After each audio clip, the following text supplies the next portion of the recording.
প্রতিবেশী দেশ ভারত কোনো সময়ে যে বাংলাদেশের বন্ধু ছিল এমনটা ভাববার কোনো অবকাশ নাই। ভারতের ত্রিপুরার বাঁধ খুলে দেওয়ায় উজান থেকে নেমে আসা ডল আর টানা বৃষ্টিতে ভয়াবহ বন্যার কবলে দেশের 12 জেলার মানুষ, বিশেষ করে ফেনী, চট্টগ্রাম, কুমিল্লা, নোয়াখালী, সুনামগঞ্জ ও হবিগঞ্জে মারাত্মক আকার ধারণ করেছে। একই সাথে চট্টগ্রামে হাটহাজারী, ফটিকছড়িতেও মারাত্মক আকার ধারণ করেছে এই বন্যা। দেশের উত্তর পূর্বাঞ্চল ও দক্ষিণ পূর্বাঞ্চলের মধ্যে সবচেয়ে বেশি ভয়ানক পরিস্থিতি ফেনী জেলার। কয়েকটি শহর সহ নিম্নাঞ্চল প্লাবিত। বানের প্রবল স্রোতে ভেসে যাচ্ছে ঘরবাড়ি ও গবাদি পশু। ক্রমশে অবনতি ঘটছে বন্যা পরিস্থিতির। আশ্রয়ের জন্য ছুটছেন দুর্গত এলাকার বানবাসীর মানুষরা। বর্তমান ফেনীর অবস্থা খুবই নাজুক পরিস্থিতি।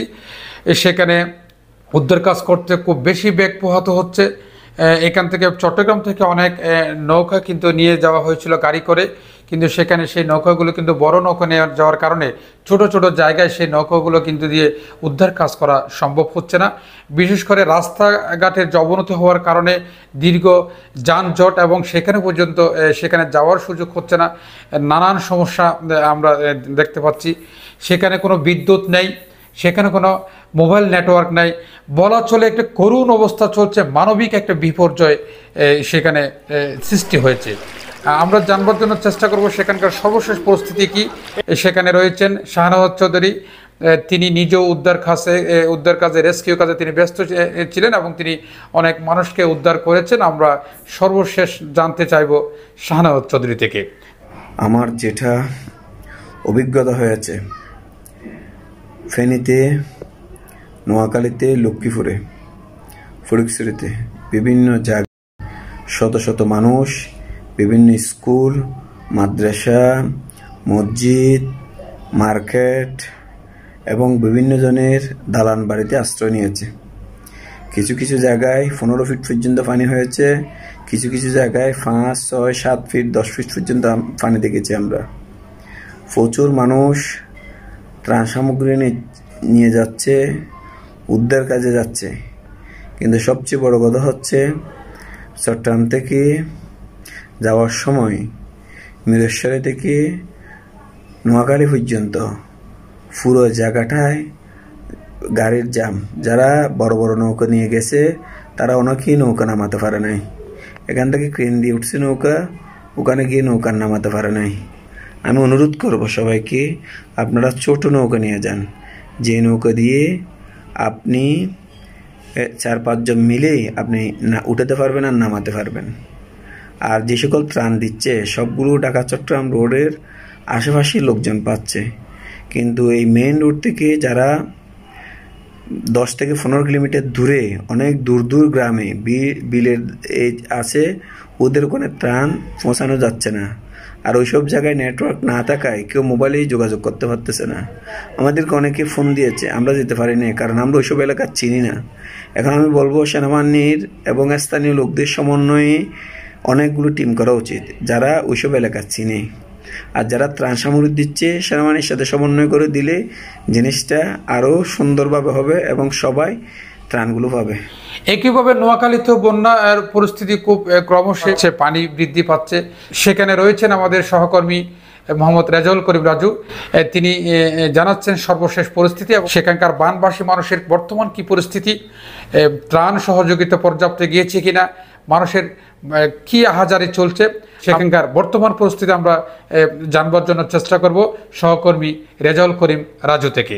আমি এই মুহূর্তে অবস্থান করছি নোয়াখালী সেনবাগ উপজেলার 9 নং নবীপুর ইউনিয়ন 8 নং ওয়ার্ড বিষ্ণুপুর গ্রামে। আপনারা জানেন যে গত কয়েকদিন ধরে নোয়াখালীতে টানা বৃষ্টি হচ্ছে, সেই সাথে কিন্তু এখানে বন্যা প্লাবিত হয়েছে।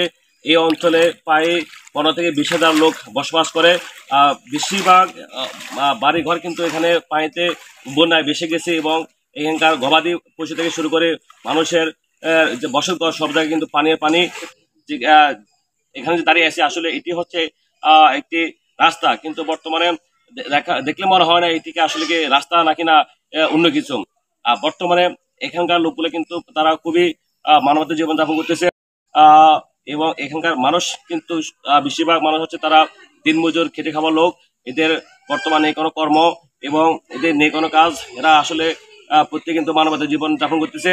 প্রতিটি রান্নাঘরে যে আসলে রান্না করবে সেই ব্যবস্থাও নাই এবং থাকার কোনো অবস্থা নাই।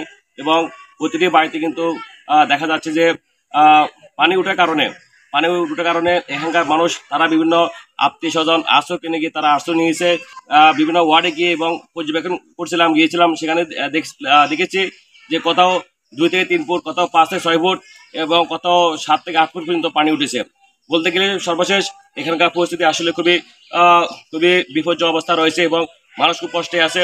এবং বিভিন্ন সামাজিক সংগঠন কিন্তু তাদেরকে বিভিন্ন শুকনো খাবার গতকালকে থেকে নিয়ে আসতেছে। বর্তমানে এই হলো নোয়াখালীর সর্বশেষ পরিস্থিতি।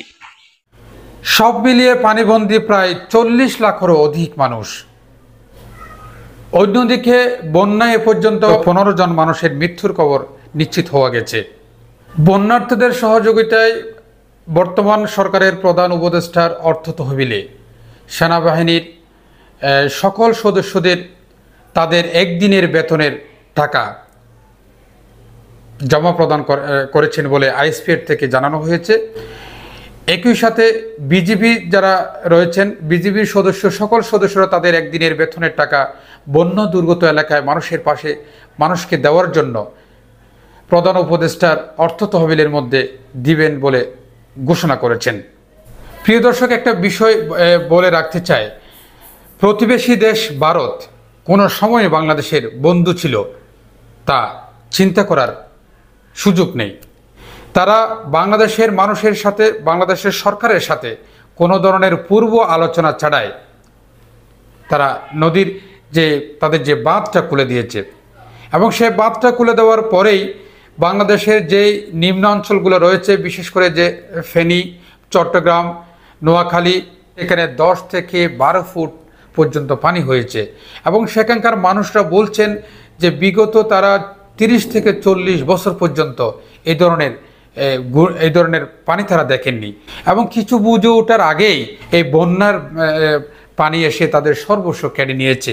হাজার হাজার মানুষের আর্তনাদ, আহাজারিতে বাড়ি হয়ে উঠেছে এইসব এলাকার জনপদ। যে সমগ্র বাংলাদেশের আপামর ছাত্র জনতা থেকে শুরু করে আপামর জনতারা তারা ঐক্যবদ্ধ হয়েছেন বন্য দুর্গত এলাকায় মানুষের পাশে দাঁড়াবার জন্য। আপনাদের সকলের সহযোগিতায় এবং ঐকান্তিক প্রচেষ্টা থাকলে নিঃসন্দেহে ঘুরে দাঁড়াবে বাংলাদেশ।